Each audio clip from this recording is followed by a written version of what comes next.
Hey, Coach. Welcome back home.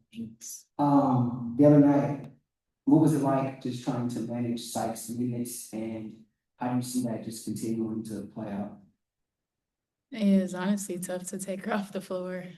We only had one practice, if that, to kind of, and a shoot around to get her acclimated. But I thought that, one death taxes and Sykes playing defense. You don't have to kind of like, teach much of that. She's, into bodies, and she's very aggressive that on that end of the floor. And when we're able to kind of play in transition, there's not a lot of teaching that has to be involved with that. So, trying to find rotations and matchups that kind of are conducive to our group and getting her in the mix and that and keeping it simple when she's on the floor. But I thought she settled into the game in the second half and gave us great minutes. Thanks so much, Charlotte, and by 360. I wanted to ask you, you traded Alicia, not you, but the organization traded Alicia Clark for Sykes. Was there a defensive, uh, so to speak, not missing, but the offense that you wanted Sykes for, or what was it that you guys saw that was an improvement when getting Sykes on your phone? Yeah, a little bit of everything. Sykes leads the league, and she's top of the league and getting to the free throw line. Getting to the free throw line is one of our deficiencies as a group.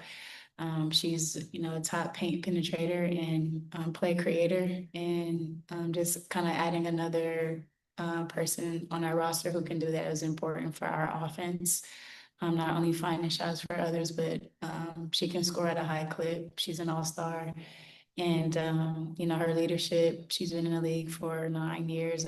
And, her experiences and her journey, it matters for a team like us. But the infusion of energy, what she can do on both ends of the floor, I think just provides an infusion of a lot of positivity and productivity that we really need.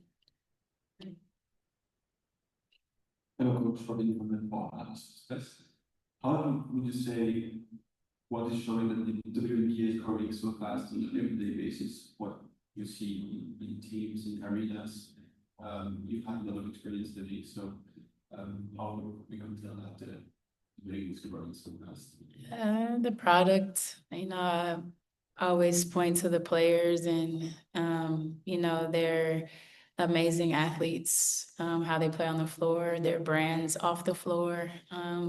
Getting eyes and viewership means that, these athletes are really playing at a high level and really committed to perfecting their craft.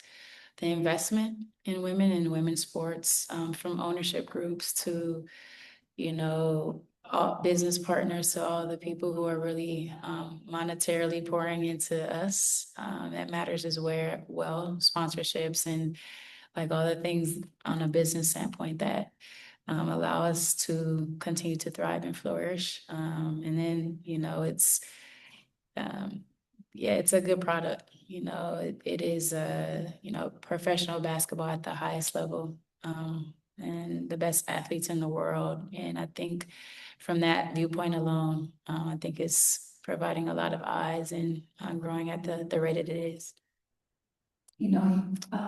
Knowing that LA's coming on the back, do you emphasize pushes or anything change or just do?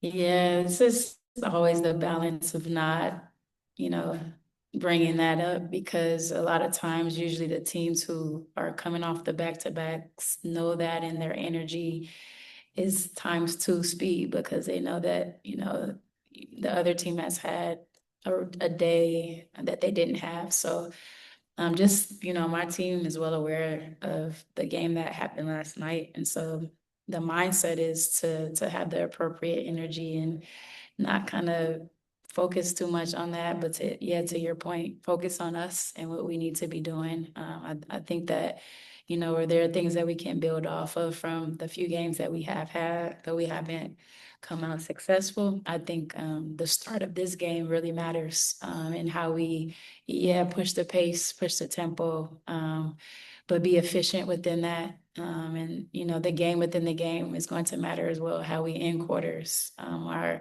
ATO execution, sideline, baseline, all the different things that sometimes aren't, you know, the concentration level is not as high. A game like this, it does matter because, you know, the focus is, you know, us and our improvement.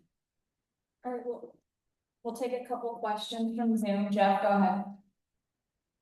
Yeah, Coach, I wanted to know from your mindset, do you have to treat this game more like a playoff game, like higher importance, because of the fact that if you beat LA, it directly helps you in the draft next year?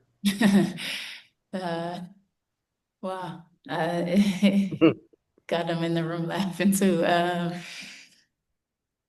I think we approach it, you know, for what it is for today. And it's an opportunity to play a team who's trending, you know, super positively, and an opportunity for us to lock in and focus and really play the brand of basketball that we want to play. Not trying to look too far, you know, ahead in the future, but you know, we're, you know, thinking about even a series for this season. They have one, we have one, and now, you know, we have to try to win in order to kind of get ahead in a series. Just kind of the playoff feel, yes, treating it like a playoff game because of the magnitude of where we are of this game and where we are in the season and the implications of that, as opposed to what you're talking about, but I'm not trying to negate the fact that that's important as well. Final question, go to Jackie on Zoom.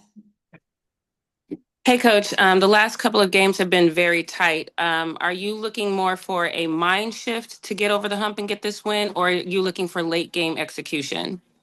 I honestly think our late game execution has been pretty solid. If you think about the double overtime game that we had with the Sparks on the road, a couple of calls that didn't go our way, but I thought that, you know, we had some late baskets from a lot of different people that really helped us make that game not only exciting, but execute possession by possession.